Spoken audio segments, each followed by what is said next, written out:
आज्ञा नमस्कार मु आपणकर राजू निज आज्ञा आज आम कथा हेबा बिजुली एवं कदली विषय। राजू निजे बांटुपड़ा छकरे कदली बिकुथिला।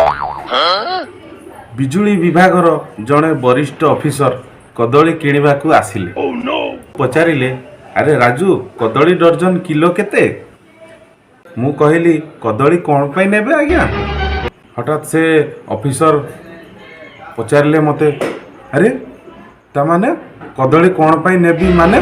तो मु भी तांको कहली आज्ञा मंदिर को भोग करने को नेले दर्जन 10 टंका, वृद्धाश्रम को जदि आपण कदली नेबे दर्जन 15 टंका, छुआ को टिफिन पाई जदि नेबे दर्जन 20 टंका, आउ आपण जदि निज घर को खाइबा पे नेबे आज्ञा 25 टंका, आउ जदि आपण पर स्त्री को देबा पे नौचंती हेले आज्ञा 30 टंका। से ताजुब हो गले ऑफिसर आ मते पचारिले अरे सबु कदली तो समान आउ गोटे प्रकार दाम अलग अलग कहीं रखीच आउ एमिति कहीं तमे कहूछ? मु तांकु कहली आज्ञा ये पैसा असूल करिवार आपणकर तरीका आमर नुह। केमिति पचारंतु? 100 रु 50 यूनिट को गोटे टंका, 100 रु 200 यूनिट को गोटे टंका।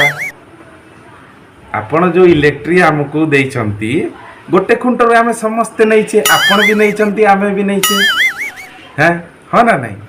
हाँ आज्ञा 200 रु 300 यूनिट गोटे टंका, 100 रु 200 यूनिट गोटे टंका। ये आज्ञा भेदभाव कौन पाई? आमे तो गोटे खुंटर आमे समस्ते नैचे। घर पाई गोटे रेट, दुकान पाई गोटे रेट, फैक्ट्री पाई गोटे रेट।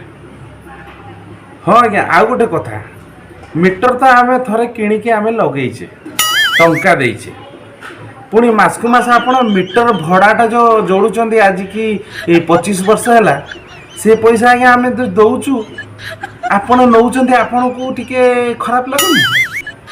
लज्जा शर्म लागुनी टिके? आज्ञा सहुचु किंतु एबे आज्ञा आउ सहिबु ना।